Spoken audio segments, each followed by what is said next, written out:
not only in Detroit, but Flint all over. And if we don't have a handle on it, then it's going to get way out of sorts. It's going to be so hard on families to take care of water.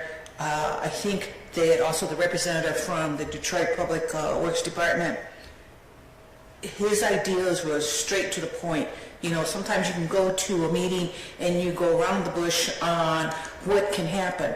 But when his ideas are direct, when you see that they're effective and they're getting accomplishments and citizens are able to participate, I think this is something that also needs to happen in Flint.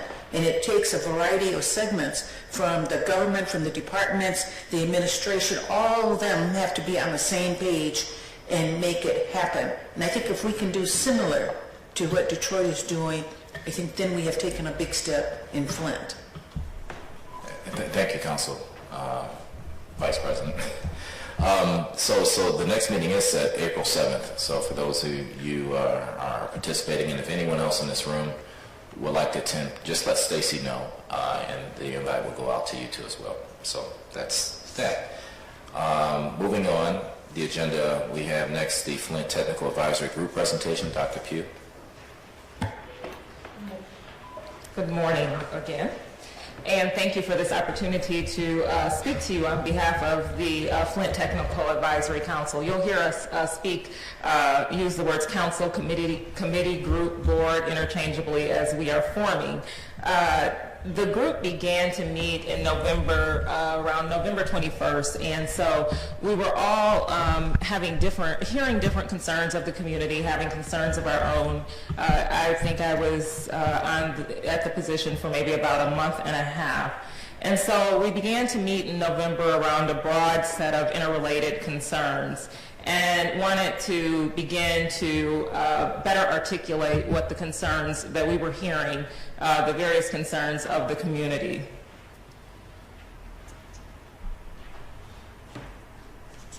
And so these were just some of the key concerns and or assumptions that were circulating and some of them continue to circulate. So just one of our pressing issues was just that everyone was feeling this departure, immediate departure of state and federal agencies, and that the strategy just seemed a little bit unclear and unspoken as to what the next steps were. There was concerns about a lack of a defined or shared new and improved sense of normal, for lack of a better term. Lack of timely information being shared, and transparency issues. Agency efforts, there were thoughts that agency efforts seemed to be disjointed, or that there was a lack of coordination. And then that there was just not clear or deficient crisis emergency plan, communications plan. And so two of the points that we'll focus on here is this lack of a comprehensive approach to assessing the water system safety, as well as the point of use filters that are still here in the community.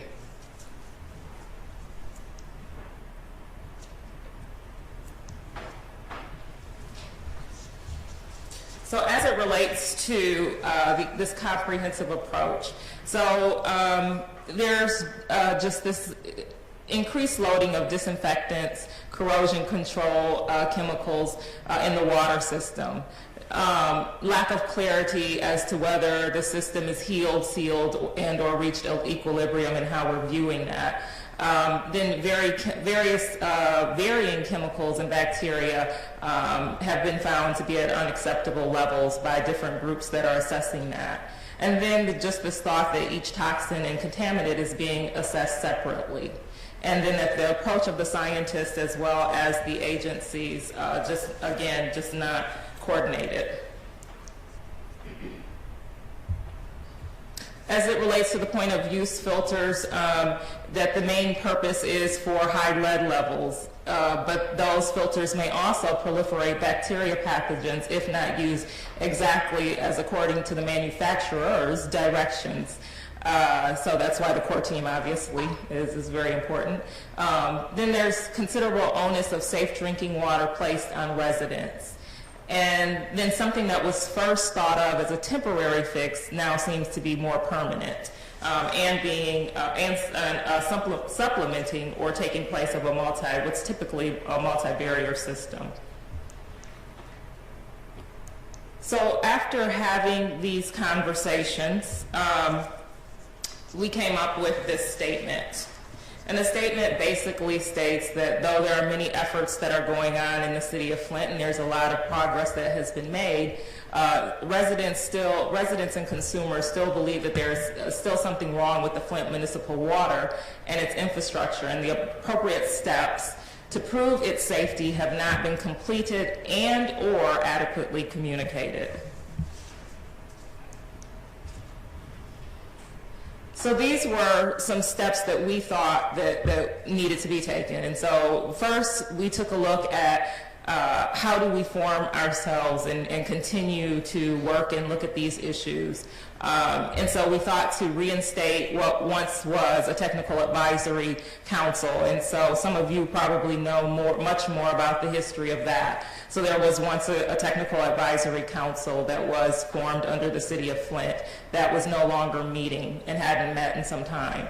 And there was also another group that was being formed. I think there are several of you who were part of that group, and I think it was called COPS. It was the medical groups as well as scientists that were forming. I think Dr. Monahan, Atisha, Dr. Laura Sullivan, and several were a part of that group. So we kind of like took both of those pieces, and that's how we came up with the technical advisory board, and we didn't really reinvent the wheel. One of the things that we knew that we wanted to do right away is kind of support some sort of environmental justice work so that we could be looking at this collaborative problem-solving model to engage residents and making sure that they were driving some of these discussions. And then we also talked about a human rights hearing. So the first two obviously have been done. We know that there's some human rights efforts that are coming out of what the Michigan Department of Civil Rights is commissioned. It's that report, so we know that that work will be going forward, and we would support that work. We did recently during an environmental justice summit hold a listening session where we were also able to capture residents' thoughts. So I don't know if we'll do much more around the human rights other than participate. So we formed around this mission, and that is to provide independent advice and recommendations to City of Flint on science-driven or evidence-based methods to restore water quality, infrastructure, resident trust in ways that protect public health. And so these are our current members that we have. So we have myself and Jolisa McDay from the City of Flint, Sarah Bailey, there's representation from the Community Foundation, Genesee Board of Health, Laura Caravella, Kay Dorr, who are in the audience, Genesee County Health Department, Jim Henry, Mark Belichick, Yvonne Lewis, who's also here, Genesee County Medical Society, who actually helped us to begin, who were the impetus and pushed us to begin meeting together. And so these are some of the others that have been meeting. Many of us have been meeting since November, and then we continue to build a list, and we'll continue to build a list as we see necessary.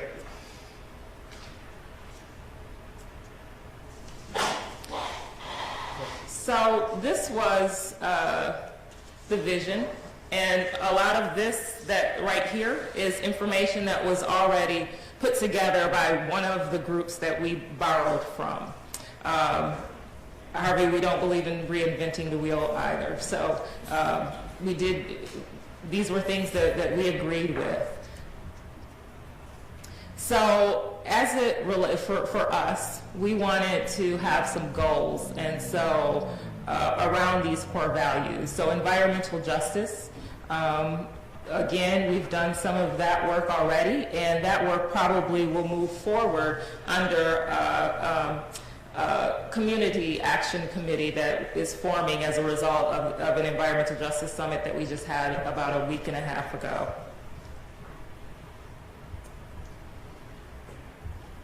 And again, just bringing multiple stakeholders together and making sure that they have the framework to be able to have equal voice.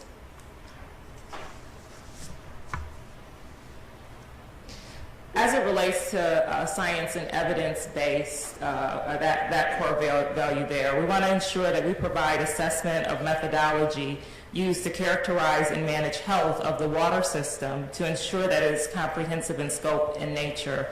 And make sure that it addresses the interconnectedness of multiple risks and considers adverse health and environmental health effects of known and potential trade-offs between target risk as well as the countervailing risk. Also review and make recommendations on decision-making of regulatory bodies as it relates to safety of water, greatly influenced again by the voice of residents, those consuming and paying for the water, and independent scientists. Then advocating for emergency activities and subsequent redevelopment to be sustainable beyond 30 years and do not transfer undue risk and liabilities to future generations.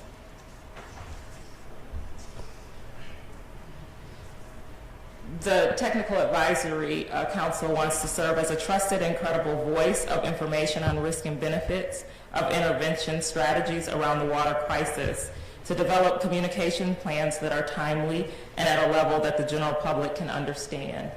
Also be able to review future plans intended to restore Flint, and that the plan involves opportunities to build self-reliance of the community. So some strategies that we are beginning to put in action is formation of an independent panel of scientists, excluding those currently conducting research of Flint water, to conduct a review of scientific studies that are underway and advise agencies on next steps based on analysis. Employment of a comprehensive approach to assessing and monitoring water system dynamics, in which simultaneous consideration is given to corrosion inhibitors, disinfectants, potential byproducts, bacteria, as well as the metals such as lead. And then we want to make sure that we're giving input to and helping to develop any crisis emergency risk communication plans and making sure that those are centered around community input. So these are some of the recommendations that we would want to leave. Making sure that anyone who is here to ensure the health and well-being of residents utilizes an optimum precaution and health equity in all policies approach. Ensure that municipal water that comes out of the tap at every location is safe for every person. And develop a clear and mutually defined shared vision of new normal or normalcy. And place focus on building a self-reliant community and not abruptly deactivating or demobilizing any services, any commodities that are here as a result of the Flint water crisis. And so hopefully I made it within my 15 minutes, and I don't know if there are any questions. And I do want to say that Dr. Noriago, who's here from the University of Michigan, is one of our first independent scientists that we've definitely been utilizing quite a bit.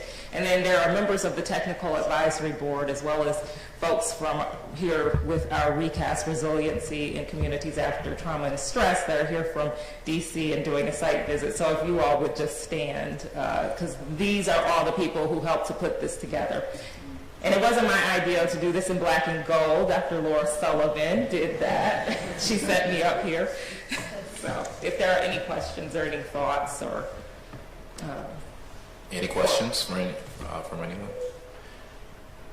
I have a question, Dr. Pugh. So you said that there was, in your findings originally in your report, there was no coordination with the scientists. What do you mean by that? And the scientists probably could speak up better on that, but this is what we were extracting from community members. Okay. And as well as this may have been information that came at the tables as we were talking to the scientists at that time. And so, again, this isn't something that came from me, but from community members as we went around, and maybe some of the scientists. I see some of the researchers are here. I don't know if you wanted to speak up or say anything. I think that, when we first met, all of the physicians, the scientists were sharing their own feelings about it, but there were, I know that I was sharing, and many of the people who are part of the group were sharing the concerns of residents as well. So these are perceptions about where we were as we first started to meet. The only reason why I asked that question is that, the scientists are really making this possible moving forward, and if there's a perception that there's no coordination, I'm pretty sure folks in the room would like to make sure that that's not a reality here. Dr. Reynolds? Yes, as a member of the health community and a resident, one of the problems is we get a broad message communicated that everything's all right or everything's getting better, and that a message applies to the entire population of Flint, when the health community will say, in fact, it does not, because we have specific subpopulations, and I've gone over these before, and in our previous releases we've gone over these things. Anyone who's immunosuppressed, immunocompromised, pregnant women, people with kidney and liver problems, and a few other categories, infants with immature immune systems, it may not be as safe for them. However, the narrative, and I'll be very specific, coming from the state is everything is good because we use filters, and everything is not good. This problem is so complex, you come up with, and it's because of the nature of the complexity, you come up with one solution which generates another problem or set of problems. The chlorine will change the pH, it will cause corrosion, which will release lead. Chlorine may not be distributed through the entire system. As the water comes out the tap and goes into the filter, chlorine is filtered out, and you get a whole new biofilm inside the filter, perhaps, with a different bacterial environment. It's just, we brush our teeth every day to remove a biofilm. That biofilm can change based on whether we're taking antibiotics or other things that we do. So ignoring this and then minimizing the concerns of the health community and residents of Flint creates significant issues. And I will be the first to admit, we are on, as one of my colleagues says, we are in an evidence desert, which means the things that we knew in the past may help, but the things beyond that point we have no practice or experience in handling. So we have to have a whole new way of thinking. And so making blanket statements that everything's all right, there's no problem, your concerns about the bacteria and germs are unrealistic, even in the face of a Legionella outbreak, concerns about Salmonella and other enteric pathogens, that causes a problem. And I will tell you, the medical society, the health community, and residents spend an enormous amount of hours talking to outside experts and plowing through material because we just can't accept the narrative that's being put out there now. The Flint water crisis is not just a lead problem. It is a lead plus a bacterial problem plus byproducts of disinfection. All these need to be addressed, as Dr. Pugh has alluded to, completely. And so easy, simple narratives defy this process. And we are really asking our colleagues from the state, and I might add the feds, to pull back from trying to reassure folks that everything is all right. There are multiple risk factors that must be addressed, and I've said it before and I will say it again, the citizens of Flint are not ignorant. They have educated themselves in this process, and anything we do to discredit ignore or minimize their concerns will come back to bite all of us. Okay. Council President, Vice President. Yes, I would like to add more to what Dr. Reynolds was saying. I may not have a medical background, but I have contacts in the community, and things that they're saying, they are, I would call almost suffering because of the effects that this water has had on this community. And I think in the long run, it will be something that we'll see for many years, for many ages. I mean, I met a young man whose liver is in bad condition, and he told me that his doctor said it was due to the lead in the water. And it's not just only his liver, it's affecting other parts of his body, and what can I say to him? I mean, I don't have a medical background, but I feel for him and I understand, and I think if he is just one person saying that, how many other people are out there having something either similar, don't understand that this may be an effect from the water, don't know who to talk to. I don't even know if the medical community really has a strong hold on this. And also, I met another young man of a family. It's affecting him almost mentally. He cannot work, and yet he has a family of 4 that he has to take care of. So what do you say to these people? Because you don't have a remedy, you don't have a clue. I think that's, as this committee that Dr. Pugh mentioned, that's another thing they need to add is something more into the health of our people. We've talked about the children and how it affects them mentally, but I'm talking about adults, and these are young adults. I consider young in their 30s and their 40s. I do not know what it goes on to those that are older in their 60s or 70s. I mean, we already feel like we're falling apart just due to age. But I think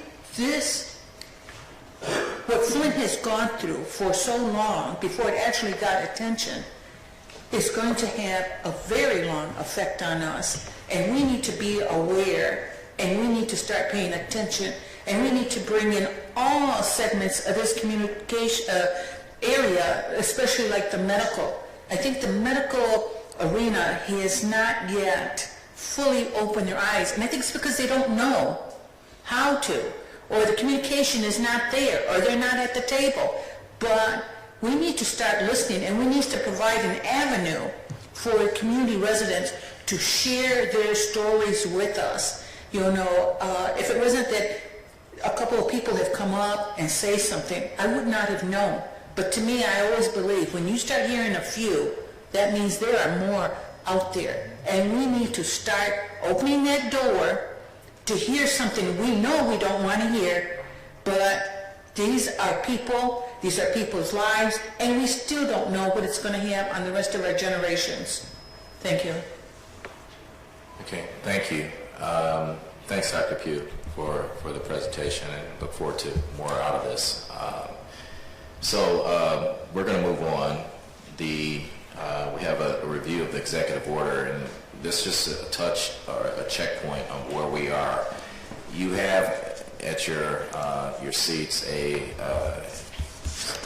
some papers that look at the memorandum for record. And the subject of it is the Executive Order 2016-1, which really creates this committee. Currently, and I'm going to ask Scott Hippica to jump in, and then for folks who are representing various departments to make comment on the outcomes. The idea here is just basically to walk us through the 12 charges that were in that executive order. So far, the status, the executive summary of the status of those charges is that we are completed 8, 3 are ongoing, complete/ongoing, and 1 is actually ongoing.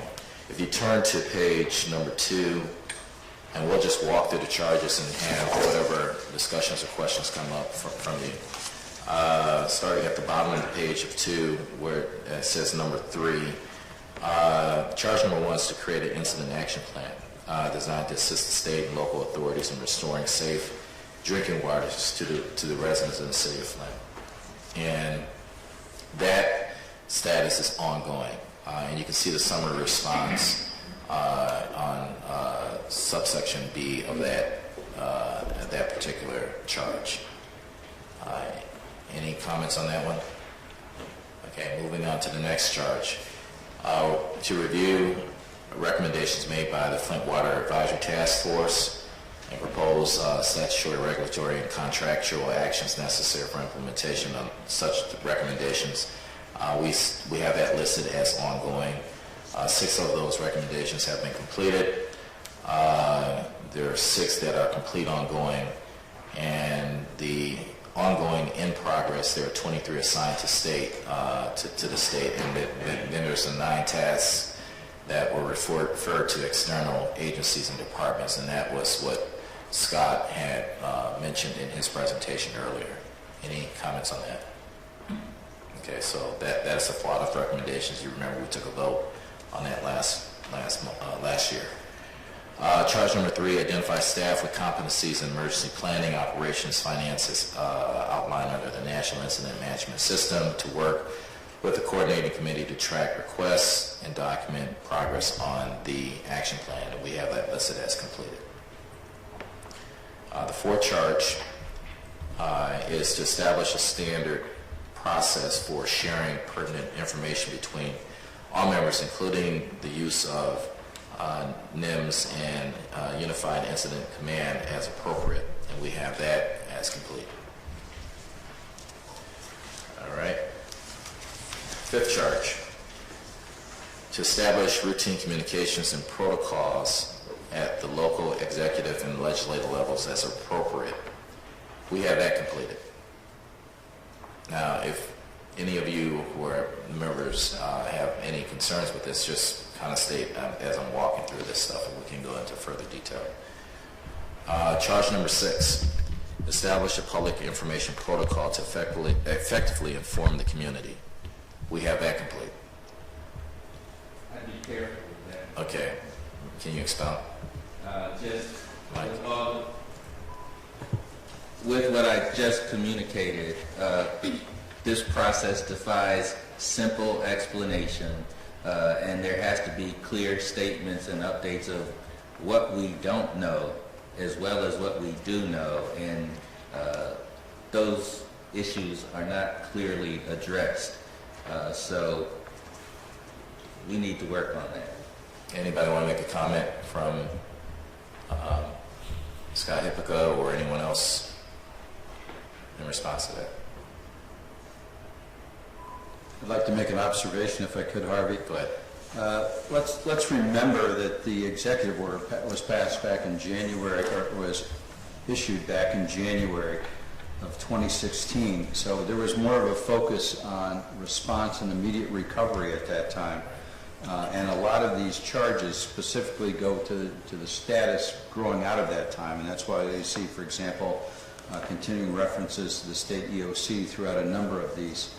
I think that the questions, including Dr. Reynolds' concern, which I share, is that there is a transition from response to short-term recovery to long-term recovery, which obviously moves away from the state police and the immediate response needed to a longer-term planned recovery. And it perhaps means at some point there needs to be consideration of a change in the charge to the FWICC, I think, to reflect the advice that can continue to be given to the governor and the sharing of information among all of us. But that, I don't think, detracts from the progress that has been made thus far over the last year and a half. Thank you. Okay. Any comments on that from anyone else? That was a good observation, Daniels. Okay. Moving on. Charge number 7. Make recommendations for acceptable standards for potable water. That's complete. Okay. Charge number 8. Make recommendations regarding health impact for affected population. That's complete. I would not agree with that one. I didn't have to look. I knew you were not. And I'm speaking for the medical society on that. as well as senior citizens, pediatricians, and old folks. Old folks, okay. Now that you're retired, okay, I get it. Nick, you want to make any comment on that while that's completed? Well, I think we've definitely initiated several different programs that are in place and ongoing.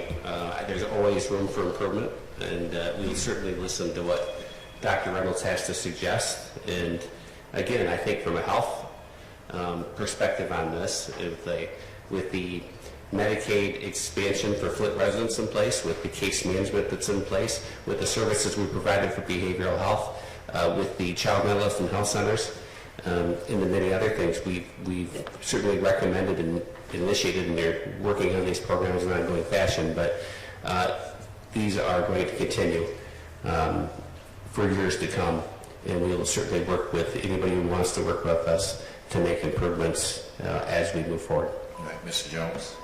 Sure. I think the comments have been great, and I guess my question is this an opportunity to really explore a new definition for potable?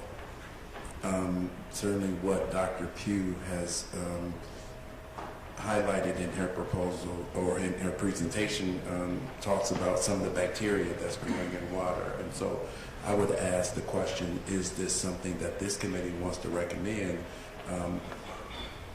Certainly the conditions at Flint, in my opinion, might require that. Dr. Sullivan? As far as the definition for potable water, Sylvester, the definition of potable water is limited to lead levels and copper levels. So if we're really talking about the definition of potable water, not the definition of water that meets LCR recommendations, then we have to be more broad than just the LCR recommendations. And in which case we haven't yet completed that task. Okay. Moving on.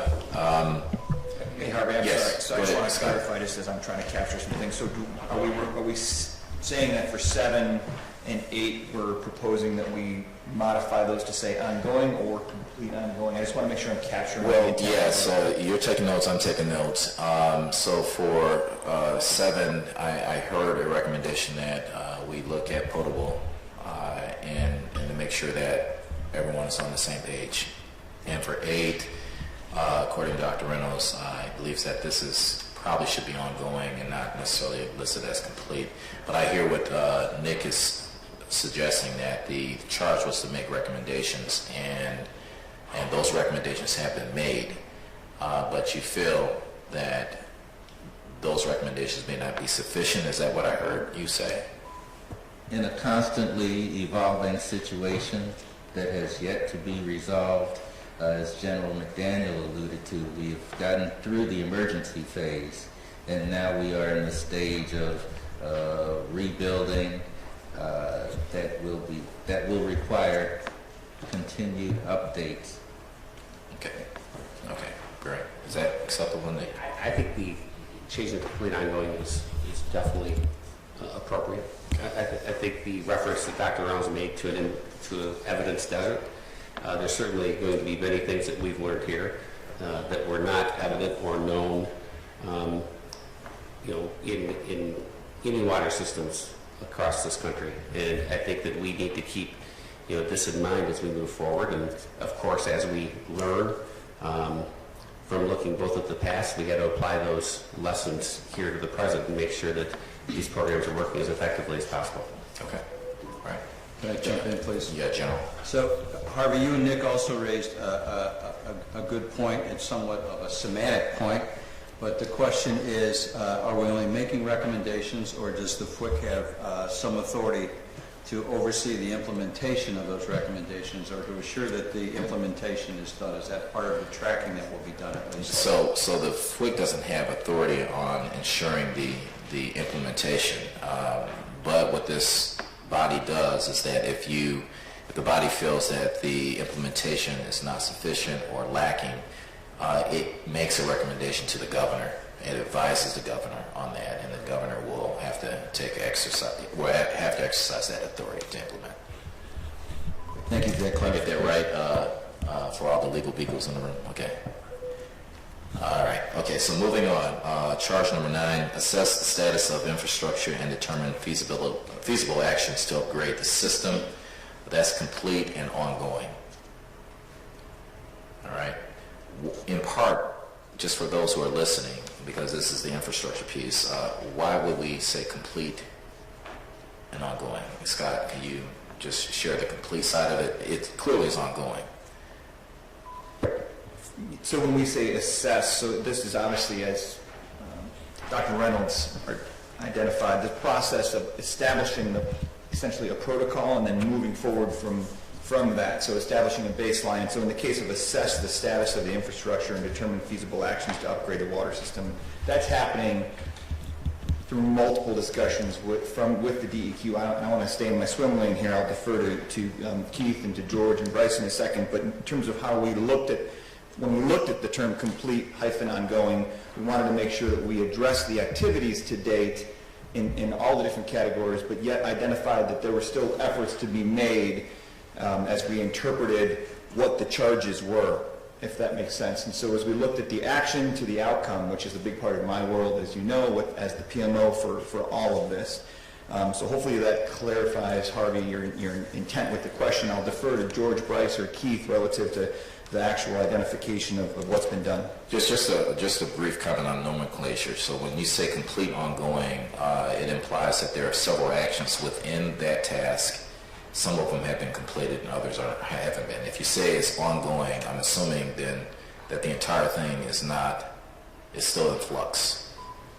No, or can you expound on it? Yeah, no, that's not, I wouldn't frame it that way. I would frame it as, again, with the language, assess the status of infrastructure and determine feasible actions to upgrade the water system in this case. So that has been completed, but because of the ongoing the discovery that takes place on a daily basis with regards to not only the medical community's identification challenges associated with potential with the water, but also as we continue to move through identifying infrastructure challenges that exist within the city, as General McDaniel deals with on a daily basis. That's why we're calling this ongoing. But we've built the protocol, we've built the system to manage it. It's just a function of now how we manage it on a daily basis. And so this term complete-ongoing actually exists in the 75-point plan.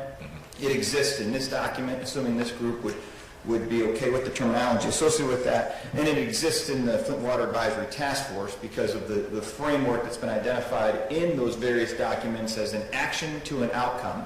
And so that's why we frame it as complete-ongoing. It's not to identify that something has been completed halfway. In the case of something, if it's not completed, we don't have the process or the protocol, we don't call it complete. Then that is ongoing. Okay. All right. Okay, moving on. Number 10, establish subcommittees among its members to specifically address, at a minimum, the 3 following topics: water quality, community health, and education, and that is complete ongoing. Now, why isn't that complete? Because, I mean, is it ongoing that we have to have more subcommittees, or what? I'm just throwing it out. Sure, I would defer to the various subcommittee chairs, but however, given that there's ongoing initiatives around water rates, the discussions around various reports that are coming out associated with these various subcommittee efforts, again, we built the process, right. So the process is in place, but there's a lot of different activities that are taking place around these various subcommittees, and so that's why the original suggestion here was to call this complete ongoing, because we're identifying these ongoing areas of concerns and issues, and we're continuing to work to come up with potential solutions with the city, with state agencies, with federal agencies, and county agencies. So that's why the original suggestion was complete-ongoing. Okay, and it probably goes back to what General McDaniel was saying, that you move from an emergency status to more long-term actions. Okay. Number 11, assist the governor and department in implementing appropriate operations permitted under the Michigan Emergency Management Act or Federal Stafford Disaster Relief and Emergency Assistance Act, including local emergency operations plans and guides, and we have that as complete. Okay. And the final one, to explore any avenues of funding for response and recovery efforts, including federal legislative appropriations and private partners, and we have that complete and ongoing. All right. So what we'll do going forward, we'll kind of give the group periodically a status of where we are according to the executive order, and based on some of the comments, it might make sense for us to look at this again and maybe make a recommendation vis-a-vis General McDaniel's assessment of how this order came into play. So what I have so far for us to look at is charge number 6, 7, 8 as things to really come back to charge number 6, 7, and 8 in terms of the status itself. All right. Yes, Sylvester. Thank you. My question is, in light of some of the presentations that have been made today, would it be possible to have this order amended to include, in my opinion, at least 5 other things? One would be, and this is based on the presentation from Dr. Pugh, there's the human rights, there's environmental justice, public health and health equity. I know that there's a rates committee there's nothing here about the water rates, and then we've had some conversation here based on our conversation at the rates committee face-to-face meeting around regulatory requirements for water utilities. So the 5 I have is human rights, environmental justice, public health and health equity, rates, and what's the thing? And regulatory requirements for water utilities. All right. So this committee can make a recommendation to the governor for that. Okay. The governor is solely responsible for amending his executive order. Okay. So perhaps we say that for the next discussion, we could probably do some emails in the interim, because we don't have a meeting in April, and bring something for concise discussion on that. Okay. For this group, and if the group feels that it should recommend a change that doesn't bar the membership of this committee from doing so. Mike? If you're going to look at making recommendations to changes to the executive order, I guess I would suggest you look at it more holistically. What are the issues that you want addressed? Is this the right forum for those issues? Is this the right mechanism or group for those issues? Should be expanded, should be contracted? I mean, to the general's point, FWICC was put in place and the membership was defined based on some emergency protocols related to specific issues. I'm not prejudging, but if in fact you want other issues added to it, I want to make sure that we consider who's the right group to be looking at that. Yeah, I think that's a good point, and my thought is that many of the things that I just recommended, those 5 items, were also mentioned in the FWICC recommendations. And so if part of what our charge is really to respond to those FWICC recommendations, then for me it seems appropriate that we would at least consider adding these to, or recommending that they be added to the executive order. Okay. Scott?